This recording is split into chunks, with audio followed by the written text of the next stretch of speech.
Okay. Comedian Leon the Jokester here. All right, how y'all doing, man?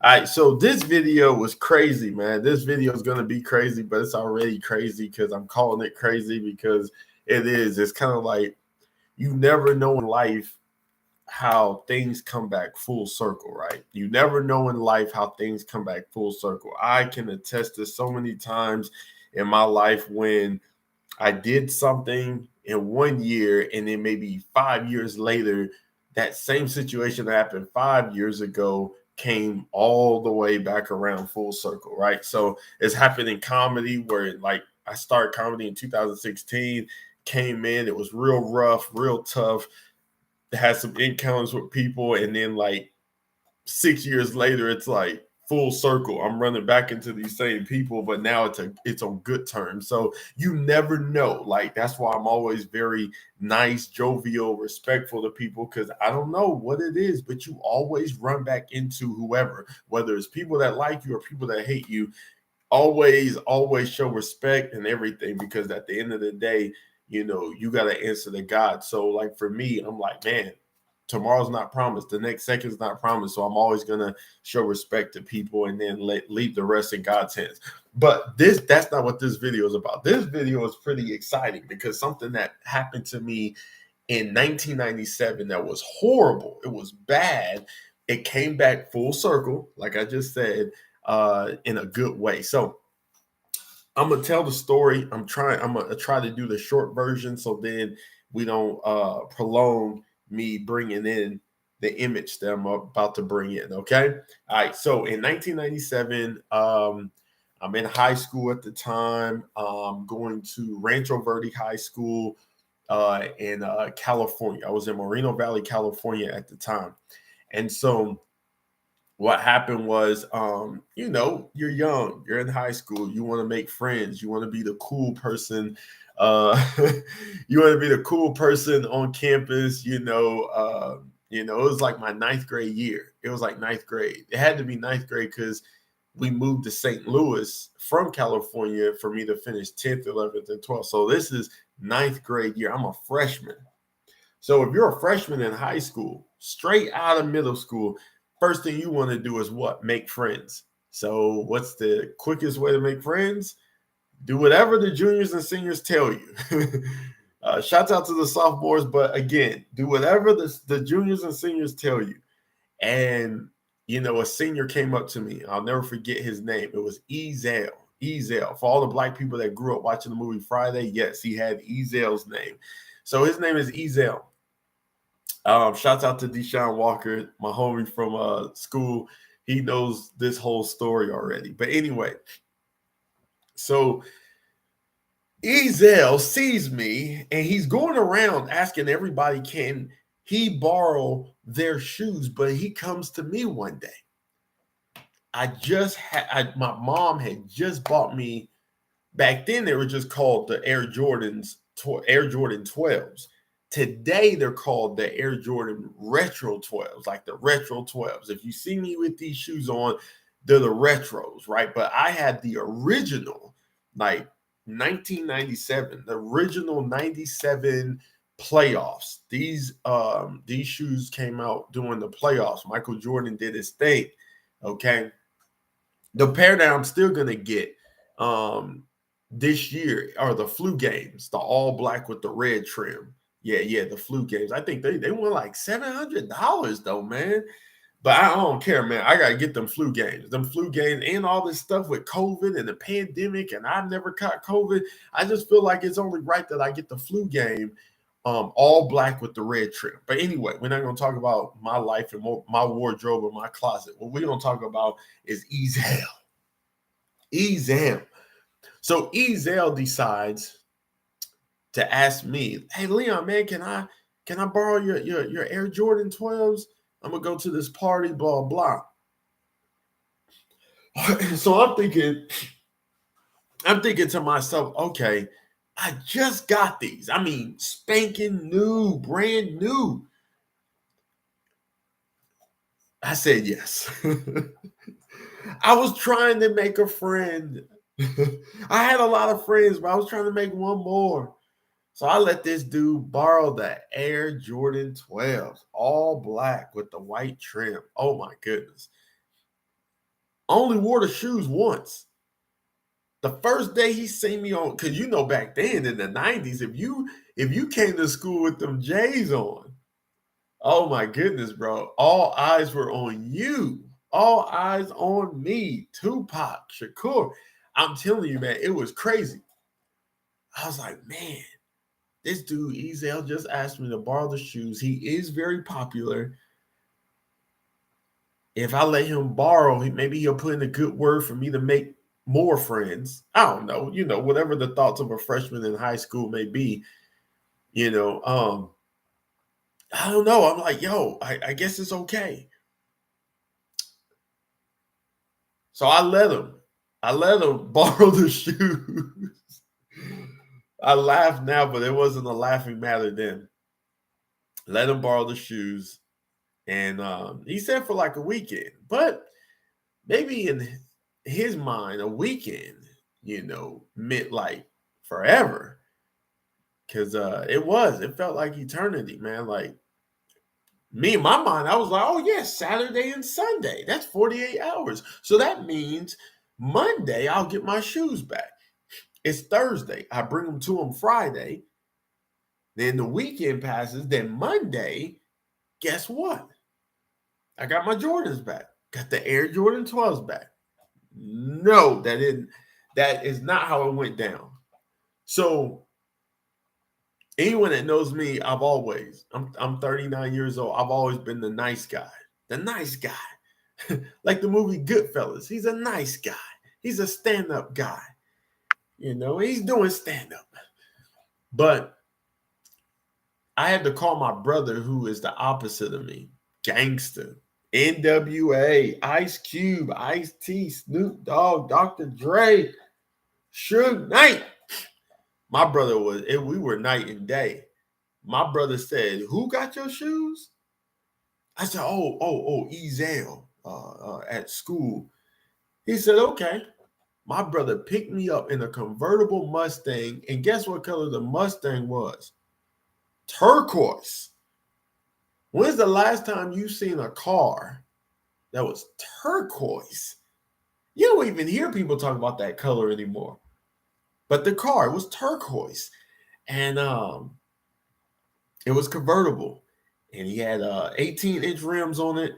And he picked up his friend Bam Bam. Now, Bam Bam was gangster too. I ain't even going front. I mean, I seen the Flintstones, and Bam Bam was gangster, man. So my brother, he linked up he was good friends with Bam Bam. And again, I'm the nice guy.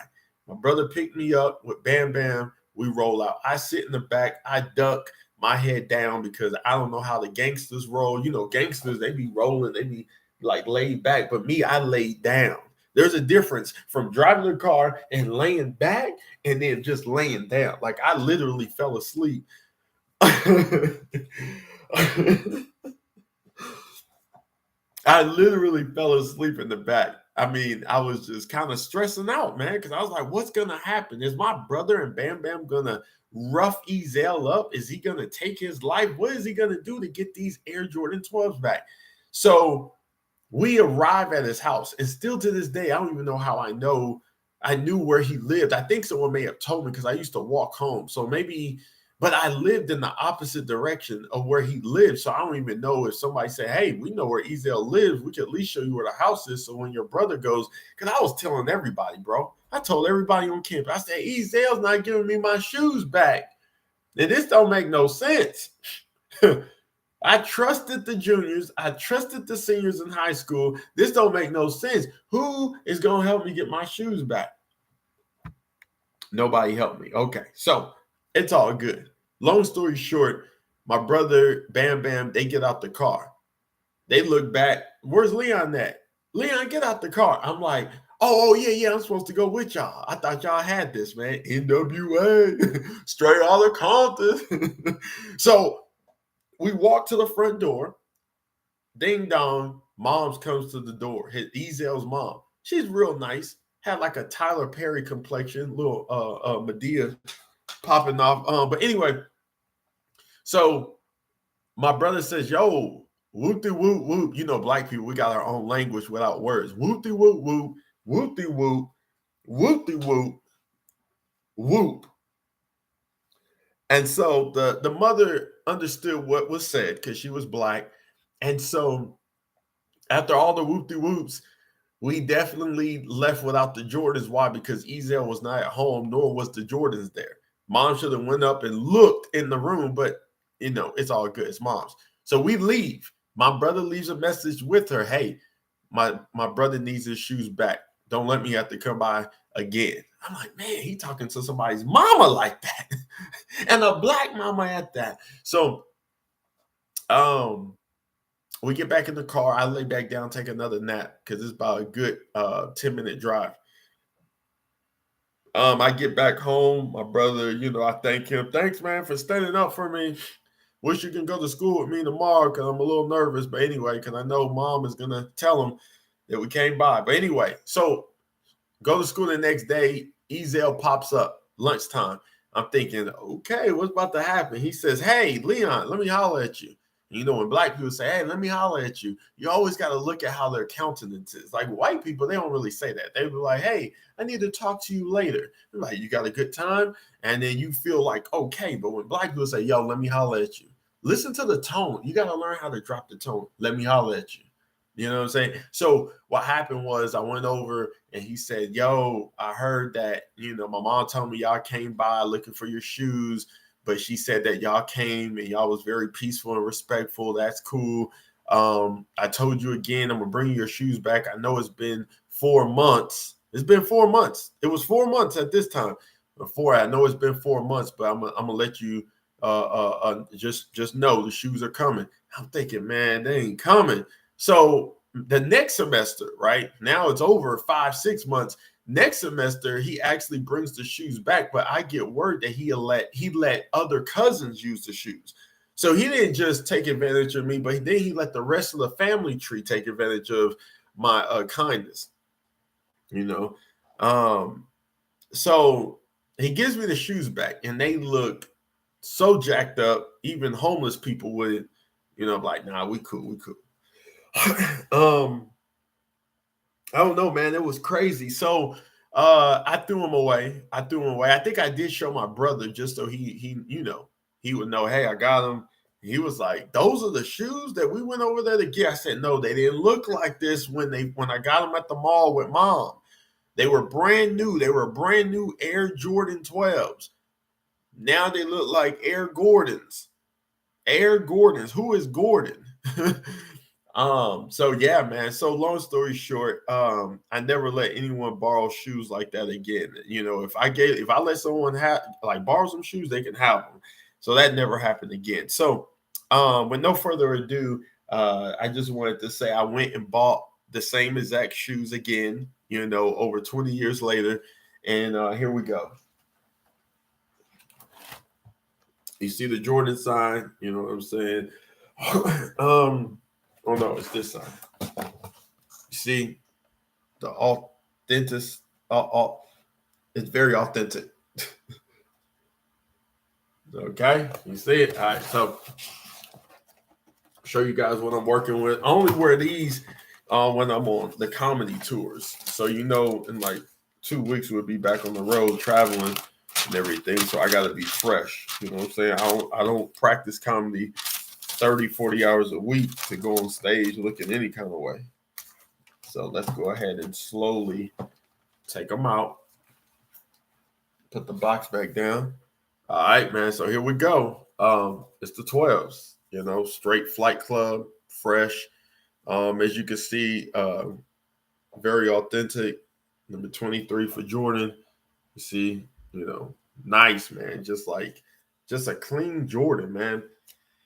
Got the warehouse smell, you know what I'm saying? Brand new. Right here, you can't see it, but it does say 2-3 for 23. You got the Jordan emblem right here. And then what I really liked about them was this side part, like the side part. But anyway, when you're walking, you know, straight, and you see like the curve, and you see this part. But yeah, the shoe is exclusive, bro. That's what I'm saying. I only wore them one time in 1997, but now I'm 39 years old. So like time has passed and I just felt kind of like, I deserve to wear them. You know what I'm saying? Like I like Jordan. I like the Jordan brand. I think that is only right with what I do for a living now, making people laugh, that I look really good on stage doing what I do for God, for my family. And I just felt like these were the ones I wanted to go on tour with this year. Last year, on my comedy tour, we did the 11s. We did the patent leather. You remember the patent leather? But this time, 2022, the 2021 we did the retro 11s. 2022, I decided to rock the shoes that were stolen from me for this comedy tour, and then for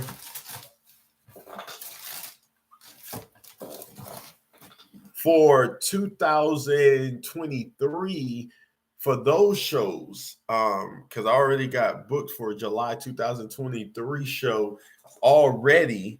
And so for that one, I probably will end up with the retro 10s, all red. They call them the Broadways. Now, a lot of people don't like the 10s. They're okay. But when I found out that they had them in all red, like this is super exclusive. And so I think even right now, they still about $800. Like those are all red 10s. Look them up. Go to flightclub.com, type in retro 10s Broadway, and you'll see exactly what I'm talking about, man. I ain't never seen nobody on earth with them 10s. And I'm sure, Atlanta, Memphis, New York, California, somebody has them 10s, but not in Oklahoma.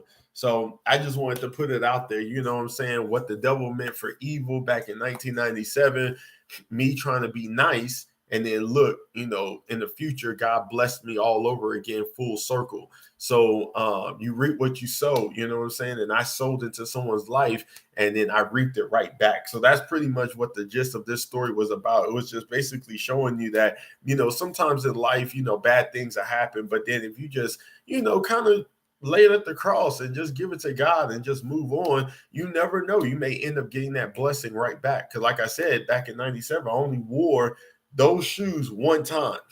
And so now I'm in a position in my life where I can actually wear them one time again and then, give them away or do whatever and then just wear some other ones. But, we're not going to be wasteful. We're definitely going to wear those for the rest of the comedy tour. But going straight out the gate, we'll have those on September 28th at Northeastern Oklahoma A&M College for homecoming, headlining, doing 60 minutes. And I'm super excited, man. You know what time it is, man. When I put those on, it's time. It's showtime, man. So there's one part where I may be breakdancing and I don't want to scuff them up. So I may have two pairs of shoes just for that little part so I can get my dance on. You can't be on college campus and not bust a move because those young people, man, they love to dance. That's one thing about high school and colleges. They love to dance. And that's something that I can still do at a high level. So, it's going to be a great show, man. I can't wait. Really excited. But, yeah, those are the Retro 12s, man. And that was my story today, man. So y'all be blessed. I'm out.